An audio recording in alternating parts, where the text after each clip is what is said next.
¿Cómo están ustedes? Hace unos días se produjo en el Congreso de la República, en 2 sesiones, el proceso de interpelación a la ministra de Economía, María Antonieta Alba. La interpelación es un recurso constitucional que tiene el Congreso de la República para ejercer su derecho de fiscalización, de control político con respecto a, en este caso, a las autoridades del Gobierno Nacional. De manera que ese tema no está en discusión. A lo largo de los 2 días de interpelación, sin embargo, hay que anotar ciertos hechos que llaman la atención. En primer lugar, la existencia de 2 pliegos interpelatorios que sin duda hicieron muy tedioso el proceso y que analizándolos uno con otro, uno encuentra que hay más de 30 preguntas que son reiterativas en uno y en otro cuestionario. Tranquilamente, una mayor consideración a la ministra y al propio proceso parlamentario hubiera significado que se pongan de acuerdo en un solo pliego interpelatorio con las preguntas correspondientes. El solo hecho que no tengan, digamos, la disposición de ponerse de acuerdo en un solo pliego interpelatorio ya revela de alguna manera el desorden en el que se encuentra actualmente el Congreso de la República y su incapacidad para tomar algunas decisiones previa escucha y debate, por consenso y pensando en el interés mayoritario del país. Luego, escuchando el proceso de interpelación y sobre todo los argumentos de los señores congresistas, básicamente yo resumiría en 2 principales críticas a la ministra y a la política económica. La primera tiene que ver con el programa Reactiva 1 y Reactiva 2, que es un programa que se dio a inicios de la pandemia para lograr dotar de recursos financieros a las empresas peruanas a fin de que éstas puedan aliviar su caja en los meses que están transcurriendo el 2020 y de esa manera pueda evitarse que muchas de ellas cierren y que algunas empiecen a generar problemas despidiendo trabajadores o reduciendo la cantidad de trabajadores en su planilla. Esta medida creo que ha sido necesaria, ha sido una buena iniciativa. Creo que su aplicación pudo tranquilamente haberse hecho de mejor manera y allí interviene el Banco Central de Reserva que da la línea de crédito porque es un crédito, señores congresistas, no es un dinero que sale del Tesoro Público, es un dinero que pone como una línea de crédito el Banco Central y que es operada por las instituciones del sistema financiero, los bancos, las cajas municipales, etc. Esta línea de crédito, programa Reactiva 1 y Reactiva 2, ha ido fundamentalmente a grandes empresas, medianas empresas, pequeñas empresas que son sujetos de crédito de los bancos. ¿Es malo que haya ido a grandes empresas? No, yo no creo que haya sido malo. Quizás si alguna de ellas usó ese dinero para un uso que no es el objetivo, eso podría ser,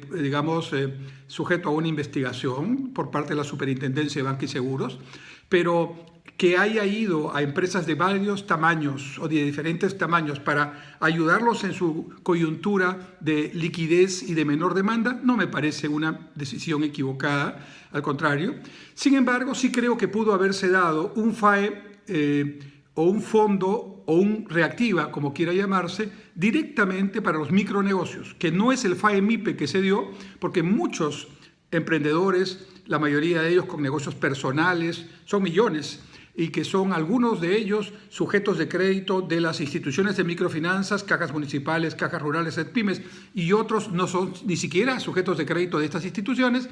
Ellos son los que más han sufrido y están sufriendo esta pandemia y esta paralización por la pandemia. En consecuencia, ahí debió orientarse un fondo de emergencia y creo que eso ha sido un error.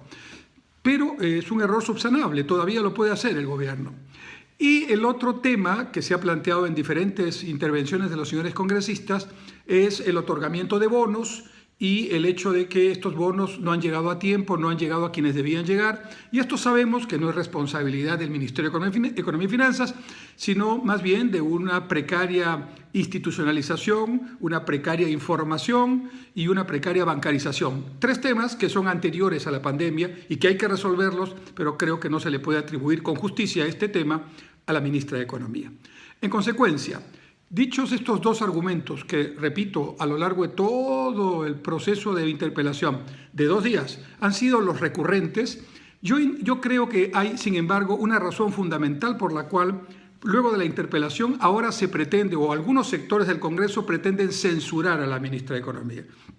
Esto obedece más que al tema económico que han discutido y que puede ser debatible y mejorado, repito, a una intención política de seguir socavando las bases institucionales de la democracia y las bases, digamos, de sostenibilidad del actual gobierno. No olvidemos que este Parlamento, que es un Parlamento de transición, no fue elegido para gobernar por 5 años, sino para completar el periodo del Congreso que se cerró, ¿no? Este Parlamento, en lugar de contribuir a sostener el proceso democrático, contribuir a salir de la pandemia, está claramente dando una serie de medidas que son, por lo menos, de dudosa calidad técnica. Algunas de ellas son inconstitucionales, solamente por el hecho de que están proponiendo gasto cuando los congresistas no pueden proponer gasto de ninguna manera, lo dice expresamente un artículo de la Constitución, y en otros casos son medidas que están poniendo en jaque la estabilidad del sistema económico y financiero peruano que con tanto sacrificio hemos logrado estabilizar. Eso no significa que no haya cosas que resolver, que no haya pobreza y desigualdad, que no se tenga que atender esta emergencia también con medidas excepcionales, pero con responsabilidad fiscal, cuidando de no malograr lo que hemos avanzado para bien de todos los peruanos y sobre todo para una estabilidad económica que significa una menor inflación, un tipo de cambio estable y finalmente una posibilidad, cuando pase la pandemia, de reactivar rápidamente con recursos internos y externos. Entonces, el Congreso de la República creo que debería reflexionar mucho sobre el paso que pretenden dar algunos sectores procurando la censura de la ministra. Ya este Congreso hizo que un gabinete completo tuviera que irse, originó una crisis política. Ya este Congreso nos ha dado muchas señales de poca responsabilidad en el manejo de su función legislativa al no considerar los aspectos constitucionales y limitaciones que ellos tienen y al no asesorarse bien, y ahora pretenden volver a generar inestabilidad, generando también, desde mi punto de vista, una innecesaria censura a la ministra, que puede ser criticada y democráticamente puede ser, digamos, objetada en sus acciones de política económica. Pero sin duda lo que se ha mencionado como fundamentos no son razones para, digamos, lograr que se produzca esta censura. Y si se produce, que sería muy lamentable, ¿no?, solo reflejará un interés político de seguir haciendo noticia, de seguir socavando, digamos, la institucionalidad, como muchos sectores dentro del Congreso pretenden, ¿no?,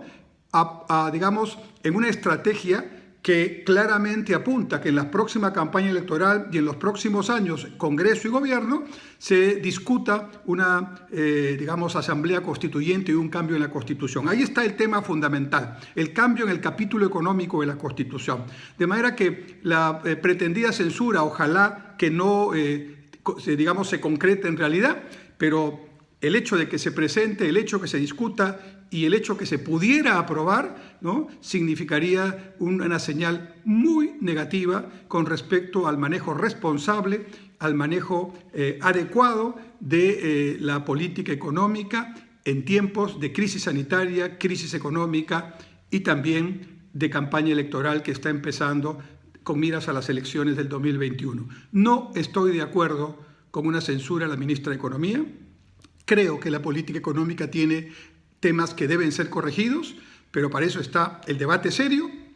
y para eso está la responsabilidad de las autoridades en sus diferentes niveles para lograr que esto pueda hacerse democráticamente, pero sin generar problemas como los que estoy mencionando. Espero que haya reflexión, espero que haya reflexión sobre todo en bancadas que están presentes en el Congreso y que pretenden ser gobierno en las próximas elecciones, ser elegidos gobierno. Hay varias bancadas que por su característica probablemente lo que aspiran es a tener otra bancada menor o mayor, no sé, en las próximas elecciones congresales. Pero hay bancadas que representan partidos que supuestamente tienen opción de ser gobierno. Si quieren ser gobierno, demuestren responsabilidad desde ahora y no alteren la estabilidad económica con supuestos temas de acción política en nombre de los peruanos, pero que en realidad ocultan intereses de grupo, intereses partidarios y búsqueda momentánea de votos y aplausos y no el bienestar de quienes pretenden representar. Gracias.